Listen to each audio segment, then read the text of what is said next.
إن الحمد لله نحمده ونستعينه ونستغفره ونؤمن به ونتوكل عليه ونعوذ بالله من شرور أنفسنا ومن سيئات أعمالنا من يهده الله فلا مضل له ومن يضلله فلا هادي له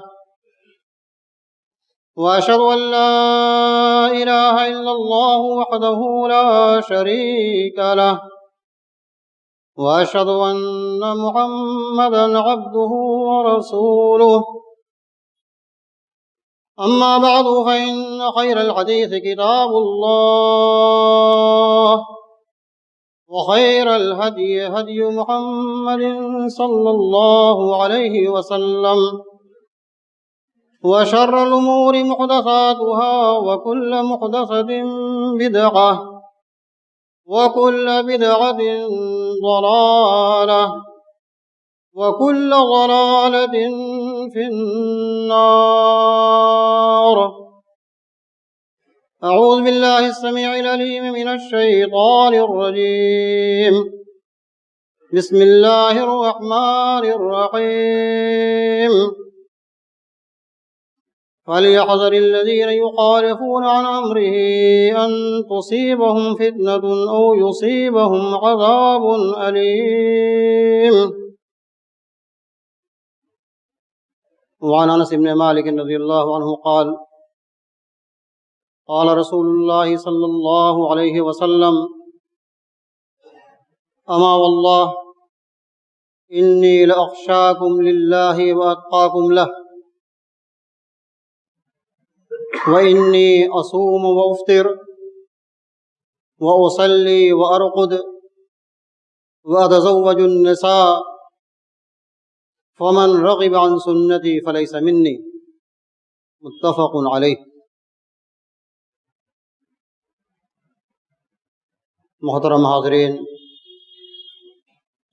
بزرگوں، بھائیوں، نوجوانوں، عزیزوں، پردہ نشین مائیں اور بہنیں، عزیزان ملت اسلامیہ،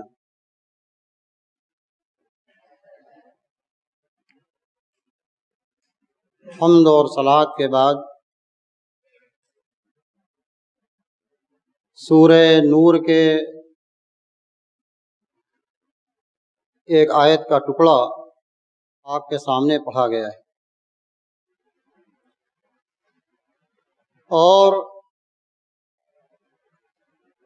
یہ ٹکڑا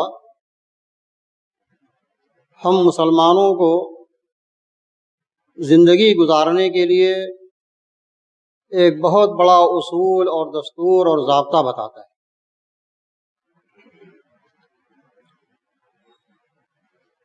اللہ رب العالمین کی نعمتوں میں سے ایک بہت بڑی نعمت جو اس نے ہمیں نوازا ہے، یعنی مسلمانوں کو، وہ یہ کہ ہمیں ایک مکمل اور جامع دین دیا ہے. ہمیں اس بات سے آزاد رکھا ہے کہ ہم اس کے بارے میں غور کریں، فکر کریں کہ ہاں دین میں کیا چیز ہونا چاہیے، نہیں ہونا چاہیے، کیا چیز ہمارے لیے فائدے کی ہے، کیا چیز ہمارے لیے نقصان دہ ہے. اگر اس طرح کی آزادی یا اس طرح کا راستہ کھول دیا جاتا تو کتنی دشواری ہم سب لوگوں کو ہوتی. ہم روزانہ بیٹھ کر کے یہی سوچتے رہتے کہ کون سا کام کیا جائے جو ہمارے لیے زیادہ مفید ہوگا، دینی حیثیت سے زیادہ کارآمد اور زیادہ ثواب کا ہو جائے گا.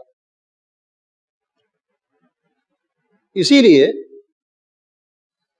جب حضرت عمر فاروق رضی اللہ تعالیٰ عنہ کا زمانہ تھا تو ایک یہودی عالم آپ کے پاس آیا اور اس نے کہا کہ اے عمر خلیفۃ المسلمین، قرآن مجید میں ایک ایسی عظیم آیت ہے کہ اگر یہ آیت ہم یہودیوں کو مل جاتی، ہمارے تورات میں، آسمانی کتاب میں اگر یہ آیت نازل ہو گئی ہوتی تو یہ اتنی عظیم آیت ہے کہ اس کی خوشی میں ہم لوگ اس دن کو عید کا دن منا لیتے. اچھا وہ کون سی آیت ہے؟ کہا اللہ رب العالمین نے جو قرآن میں آیت نازل کیا ہے الیوم اکملت لکم دینکم واتممت علیکم نعمتی ورضیت لکم الاسلام دینا.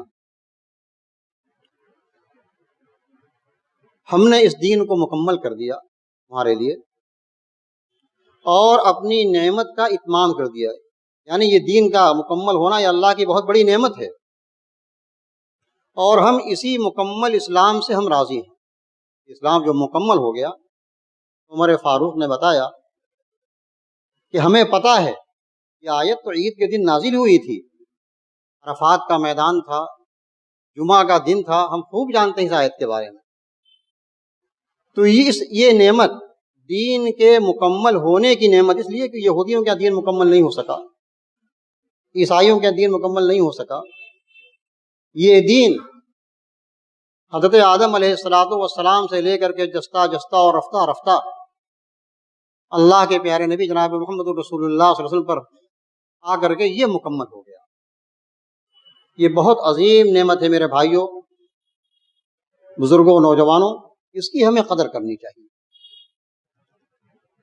اور جو شخص اس نعمت کی قدر نہیں کرتا، وہ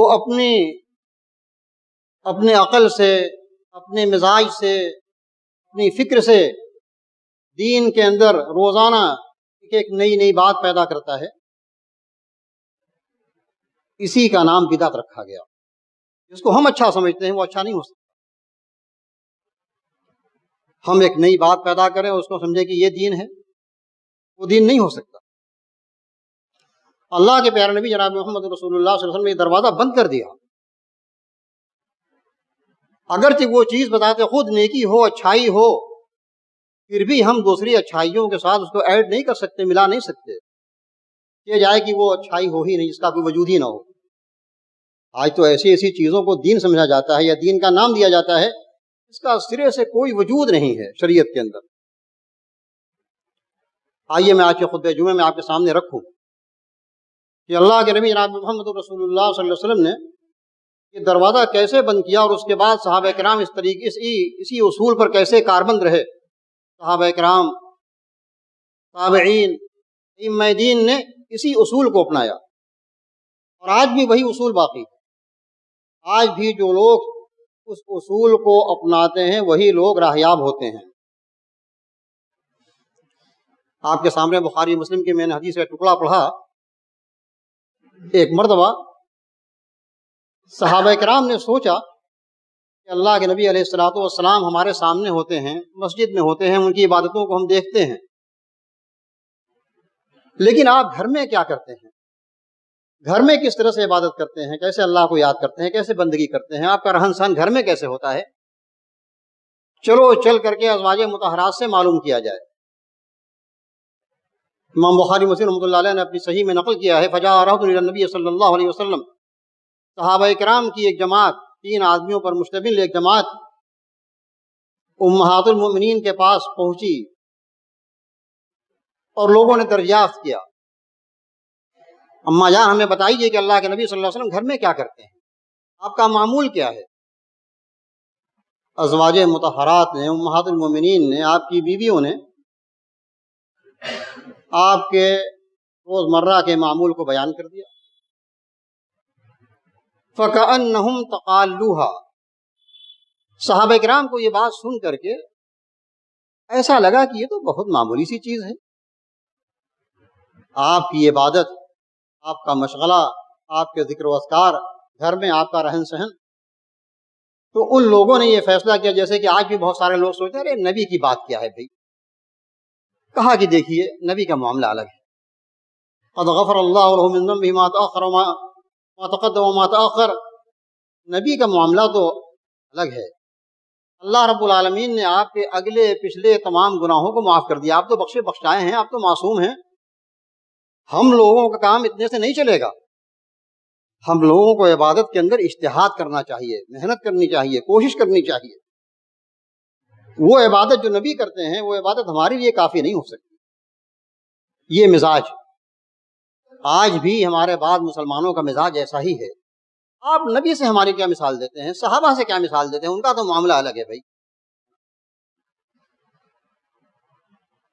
تو اس میں سے ایک صحابی نے کہا، دیکھو اما انا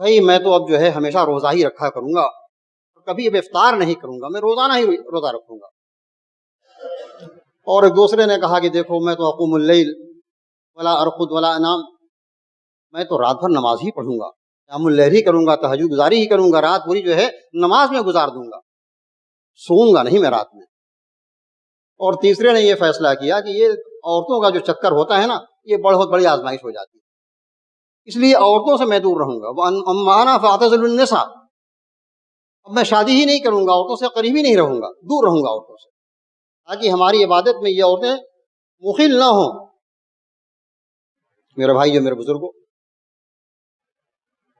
رسول اکرم جناب محمد رسول اللہ صلی اللہ علیہ وسلم گھر میں تشریف لائے، ازواج مطہرات نے بتایا کہ فلاں فلاں آپ کے صحابہ آئے ہوئے تھے اور یہ سوال کیا اور ہم لوگوں نے یہ جواب دیا، اور اس کے بعد ان لوگوں نے یہ اپنا فیصلہ سنایا۔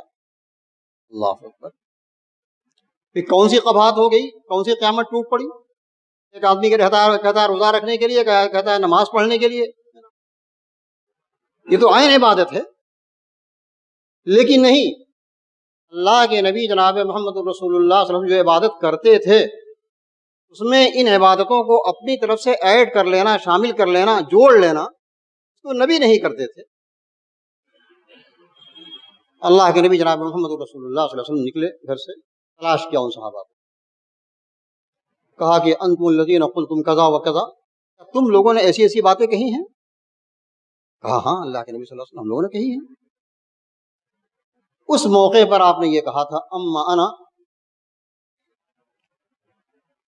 فواللہ لاخشاکم للہ واتقاکم لہ۔ سنو ایک اصولی بات، میں تم تمام لوگوں میں اللہ رب العالمین سے سب سے زیادہ ڈرنے والا ہوں، اور سب سے بڑا میں متقی اور پرہیزگار ہوں۔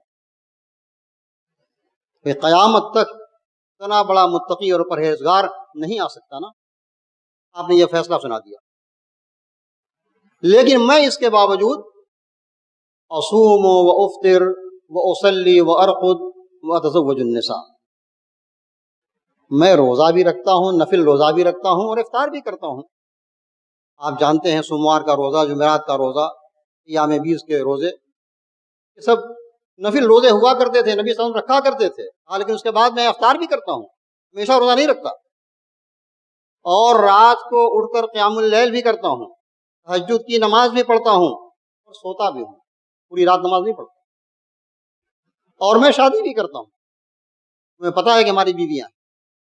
اسی موقع پر آپ نے یہ فرمایا تھا جو ہم لوگ ہر خطبہ نکاح میں سنتے ہیں کہ فمن رغب عن سنتی فلیس منی، میں نکاح بھی کرتا ہوں، جو شخص میری سنت سے اعراض کرے، یہ میری سنت ہے، یہ میرا طریقہ ہے، یہ نبی کا دستور ہے۔ نبی نماز بھی پڑھتا ہے، سوتا بھی ہے، روزہ بھی رکھتا ہے، افطار بھی کرتا ہے، عورتوں سے شادی بھی کرتا ہے، تو جو شخص میری سنت سے اعراض کرے وہ ہم میں سے نہیں۔ اللہ کے پیارے نبی جناب محمد رسول اللہ صلی اللہ علیہ وسلم نے یہ ایک اصول بتایا، ایک طریقہ بتا دیا۔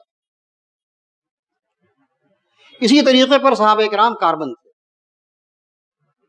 رسول اللہ صلی اللہ علیہ وسلم دنیا سے تشریف لے گئے، ایک دن مسجد میں کچھ لوگ بیٹھے ہوئے ہیں، نماز کا انتظار کر رہے ہیں، اور ایک الگ الگ حلقہ بنا لیا، ان میں سے ان کا ایک لیڈر بن گیا، وہ کہتا ہے کہ 100 بار اللہ اکبر کہو، تو 100 بار اللہ اکبر کہہ رہے ہیں، کہتے ہیں اب 100 بار جو ہے لا الہ الا اللہ کہو، 100 بار لا الہ الا اللہ کہتے ہیں، 100 بار سبحان اللہ کہو، 100 بار سبحان اللہ کہہ رہے ہیں۔ حضرت عبداللہ بن مسعود کو خبر ملی رضی اللہ تعالیٰ عنہ، بھاگے بھاگے مسجد میں گئے۔ دیکھیے یہ اصول ہے، یہ ضابطہ ہے اس دین کا، اس اسلام کا، اس کو ہم لوگ ماننے والے ہیں۔ دیکھا آپ کے تیور بدل گئے، کہا یہ کیا ہے؟ کہا ابو عبد الرحمن، آپ کی کنیت تھی؟ کہا ہم لوگ کچھ نہیں، تسبیح کر رہے ہیں، اللہ اکبر پڑھ رہے ہیں۔ کہا وہی حکم یا امت محمد، اے امت محمدیہ، تم لوگوں کے لیے بربادی ہو، تم لوگوں کے لیے ہلاکت ہو، تم لوگ کیا کر رہے ہو؟ تمہارے سامنے ابھی صحابہ کرام کی ایک ٹیم موجود ہے، صحابہ کرام موجود ہیں، ہؤلاء اصحاب نبیکم صلی اللہ علیہ وسلم وثیابہ لم تبلو، وآنیتہ لم تکسر، کہا ابھی تو نبی کے کپڑے بھی جو ہے ابھی پھٹے نہیں ہیں، ابھی آپ کے گھر میں آپ کے برتن ابھی موجود ہیں، اور تم لوگوں کی یہ حالت ہو گئی۔ تم لوگ اپنے کو کیا سمجھتے ہو؟ تم لوگ نبی کی امت سے اور نبی کے صحابہ سے زیادہ اپنے آپ کو افضل سمجھتے ہو؟ آپ برہم ہو گئے، بری طریقے سے برہم ہو گئے۔ ان لوگوں نے معذرت کیا، کہا ہم لوگ کچھ نہیں کر رہے ہیں، یا ابا عبد الرحمن ما اردنا الا الخیر، ہم تو خیر کی بات کر رہے ہیں، تسبیح پڑھ رہے ہیں، الحمدللہ کہہ رہے ہیں، سبحان اللہ پڑھ رہے ہیں، اللہ اکبر کہہ رہے ہیں، ہم تو یہی کچھ کہہ رہے ہیں نا۔ کہا آپ نے بہت بنیادی بات کہی، وَكَم مِّن مُرِيدٍ لِّلْخَيْرِ لَن يُصِيبَهُ، اپنے من سے آدمی خیر کو تلاش کرے، اپنے من سے خیر کو بنا لے کہ یہ بھلائی ہے، یہ اچھائی ہے، لَن يُصِيبَهُ، کبھی وہ خیر کو نہیں پہنچ سکتا۔ میرے بھائیو، میرے بزرگوں، میں عرض یہ کر رہا تھا کہ یہ ایک سسٹم ہے اسلام کا، ایک دستور بنایا گیا ہے۔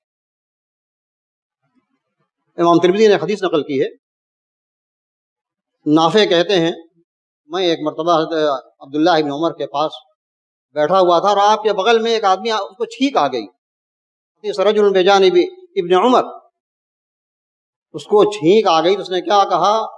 الحمدللہ والسلام علی رسول اللہ۔ کیا گناہ کر دیا بھائی؟ الحمدللہ کے ساتھ اس نے درود کا اضافہ کر دیا، سلام کا اضافہ کر دیا، السلام علی رسول اللہ۔ لیکن صحابہ کرام اس دستور کو جانتے تھے نبی صلی اللہ علیہ وسلم کے زمانے سے، فوراً ٹوکا، کہا اب یہ کیا کر رہے ہیں؟ ما هكذا علمنا رسول اللہ صلی اللہ علیہ وسلم ولکنہ علمنا فنقول، اللہ کے نبی صلی اللہ علیہ وسلم ہم کو اس طریقے سے نہیں سکھایا ہے کہ کسی کو چھینک آئے تو کہے کہ الحمدللہ والسلام علی رسول اللہ، یہ نہیں سکھایا۔ علمنا ان نقول الحمدللہ علی کل حال، یہ آپ نے سکھایا کہ ہم الحمدللہ کہیں، چھینک آئے یا الحمدللہ علی کل حال کہیں، اس کا اضافہ نہیں سکھایا۔ میرے بھائی ایسا مت کرو۔ میرے بھائی، میرے بزرگوں، یہ صحابہ کرام کے زمانے میں یہ مزاج تھا۔ آئیے میں آپ کے تابعی کے زمانے کا ایک نمونہ پیش کروں۔ سعید بن مسیب مشہور تابعی ہیں، ایک دن مسجد میں دیکھا کہ ایک صاحب فجر کی اذان کے بعد 2 رکعت جو ہلکی پڑھی جاتی ہے سنت، اللہ کے نبی صلی اللہ علیہ وسلم کی سنت یہ تھی کہ آپ اذان کے بعد اور فرض کے بیچ میں 2 ہلکی رکعت نماز پڑھا کرتے تھے۔ دیکھا آپ نے کہ اس نے 2 رکعت تو پڑھ لی ہلکی سی، لیکن اس کے بعد لمبی نماز پڑھے چلا جا رہا ہے، بڑی لمبی لمبی نماز پڑھ رہا ہے۔ سنت کہا یہ کیا کر رہے ہو؟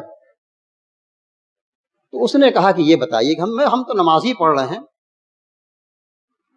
ایعذبنا اللہ علی الصلاۃ، کیا اللہ تعالیٰ ہمیں نماز پڑھنے پر سزا دے گا؟ کیا عذاب دے گا اللہ تعالیٰ نماز پڑھنے پر؟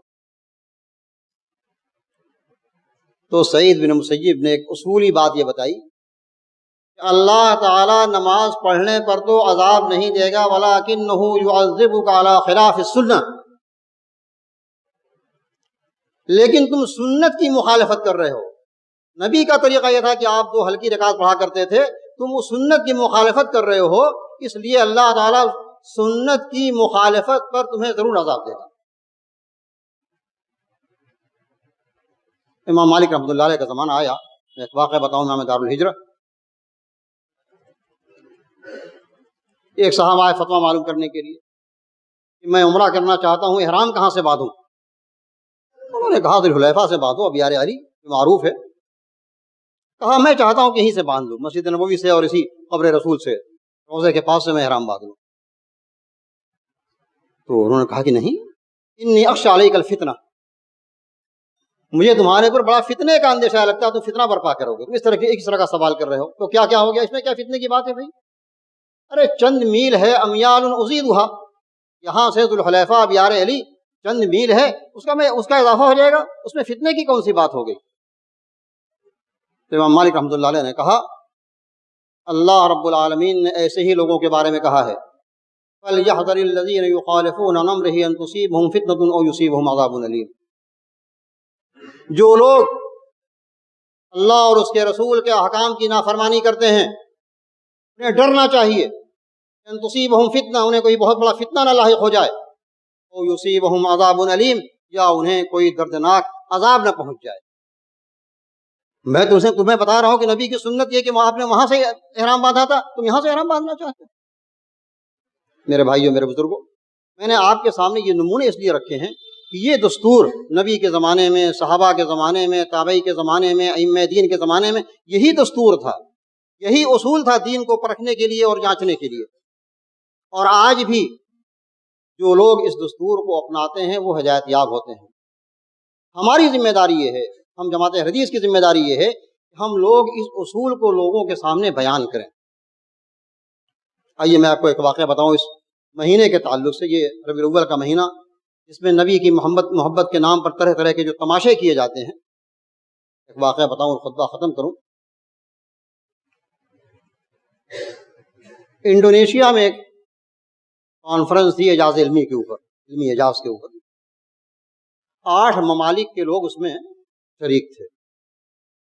سعودی عرب کے نمائندے ڈاکٹر سعید ابن مصر القحطانی، جو بہت بڑے وہاں کے مقرر ہیں سعودی عرب کے آج بھی، کسی زمانے میں 25 سال پہلے ہمارے پڑوسی ہوا کرتے تھے مکہ مکرمہ میں، وہ بیان کرتے ہیں، میں جب اس کانفرنس میں شرکت کرنے کے لیے گیا تو ناشتے کے وقفے میں ہم لوگ بیٹھے تھے، لوگوں کا تعارف ہوا، علماء کرام کا جو نمائندے پہنچے ہوئے تھے، پوچھا آپ کہاں سے آئے؟ میں بتایا میں سعودی عرب سے آیا ہوں۔ انہوں نے سر ہلایا، اسلامی ملک کے، کہا سب تو ٹھیک ہے سعودی عرب کا، لیکن ایک معاملہ بڑا عجیب و غریب سعودی عرب میں۔ وہ کیا ہے صاحب؟ کہا کہ آپ لوگ نبی سے محبت نہیں کرتے۔ اب دیکھیے نبی سے محبت کا جو معیار بنایا گیا ہمارے ملک کے اندر، پڑوسی ممالک کے اندر، کہا آپ نبی سے محبت نہیں، آپ لوگ نہیں کرتے۔ کہا ارے نبی سے ہم لوگ محبت نہیں کرتے؟ نبی ہمارے تھے، ہمارے یہاں کے تھے، ہم نبی سے محبت نہیں کرتے؟ ہاں ہاں ایسے؟ ہاں آپ لوگ میلاد النبی نہیں مناتے ہیں، پوری دنیا مناتی ہے، آپ لوگ نہیں مناتے۔ بتایا انہوں نے کہ میں نے ان سے عرض کیا کہ حضرت ہم لوگ نبی کی محبت ہی میں میلاد نہیں مناتے ہیں، اگر آپ تھوڑا سا موقع دیں تو آپ سے تھوڑی سی گفتگو کر لی جائے۔ ٹھیک بتائیے۔ یہ واقعہ میں اس لیے بتا رہا ہوں، ہم لوگوں کو بھی سنجیدہ گفتگو کرنی چاہیے اپنے پڑوسیوں سے، اپنے ان بھائیوں سے جو بیچارے محبت کے نام پر اس طرح کی گمراہیوں میں مبتلا ہیں۔ کہا بتائیے، آپ یہ بتائیے کہ یہ میلاد جو ہے یہ نیکی ہے یا گناہ ہے، طاعت ہے یا معصیت ہے؟ نہیں صاحب یہ تو نیکی ہی نیکی ہے۔ اچھا، اللہ کے پیارے نبی جناب محمد رسول اللہ صلی اللہ علیہ وسلم جانتے تھے کہ نہیں جانتے تھے کہ یہ نیکی ہے؟ کہا ہاں جانتے تھے، کیسے نہیں جانتے؟ آپ نے اپنی امت کو بتایا، آپ نے یہ پیغام دیا امت کو، ہاں اس نیکی کو کرو، میلاد النبی مناؤ۔ بیچارے خاموش عالم دین ہے، کیسے بتائیں کہ ہاں دیا تو کہاں دیا؟ تھوڑا خاموش رہے، پھر کہا کہ نہیں اس کو نیکی نہیں کہیں گے۔ اچھا تو نیکی کیا ہے؟ نہیں ہے تو گناہ ہے یہ؟ کہا نہیں گناہ بھی نہیں کہیں گے۔ کیا کہیں گے بھائی؟ یہ بدعت حسنہ ہے۔ بدعت حسنہ کیا چیز ہے؟ آپ آج بدعت کو حسنہ کہتے ہیں کہ بدعت یہ اچھی بدعت ہے، کل جو ہے کفر کو کہیں گے یہ کفر بھی اچھا ہے، کل شراب کو کہیں گے کہ شراب بھی اچھی ہے۔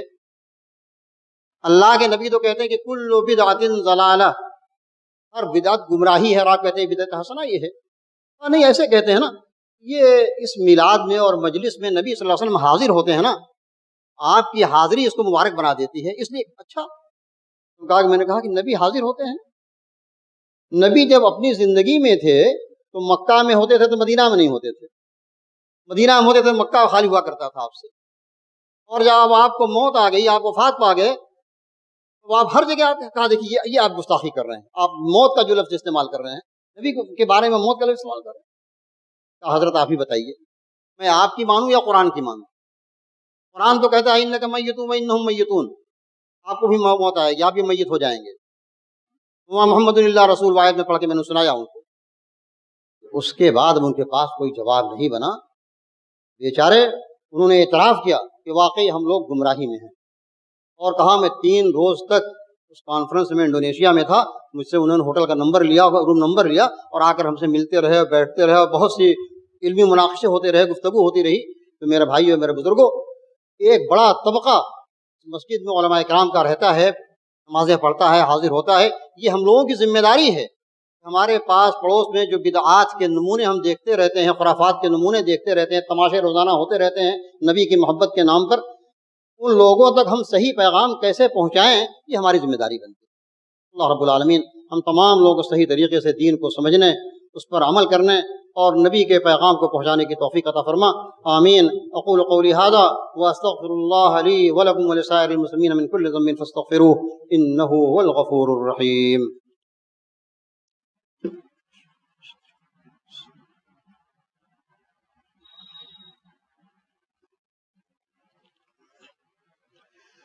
إن الحمد لله نحمده ونستعينه ونستغفره ونؤمن به ونتوكل عليه ونعوذ بالله من شرور أنفسنا ومن سيئات أعمالنا من يهده الله فلا مضل له ومن يضلله فلا هادي له وأشهد أن لا إله إلا الله وحده لا شريك له وأشهد أن محمدا عبده ورسوله أما بعد فإن خير الحديث كتاب الله وخير الهدي هدي محمد صلى الله عليه وسلم وشر الأمور محدثاتها وكل محدثة بدعة وكل بدعة ضلالة وكل ضلالة في النار۔ أعوذ بالله من الشيطان الرجيم، بسم الله الرحمن الرحيم۔ إن الله وملائكته يصلون على النبي يا أيها الذين آمنوا صلوا عليه وسلموا تسليما۔ اللهم صل على محمد وعلى آل محمد كما صليت على إبراهيم وعلى آل إبراهيم إنك حميد مجيد۔ اللهم بارك على محمد وعلى آل محمد كما باركت على إبراهيم وعلى آل إبراهيم إنك حميد مجيد۔ اللهم انصر من نصر دين محمد صلى الله عليه وسلم واجعلنا منهم، واخذل من خذل دين محمد صلى الله عليه وسلم ولا تجعلنا منهم۔ عباد الله رحمكم الله، إن الله يأمر بالعدل والإحسان وإيتاء ذي القربى وينهى عن الفحشاء والمنكر والبغي يعظكم لعلكم تذكرون۔ اذكروا الله يذكركم وادعوه يستجب لكم ولذكر الله أكبر والله يعلم ما تصنعون۔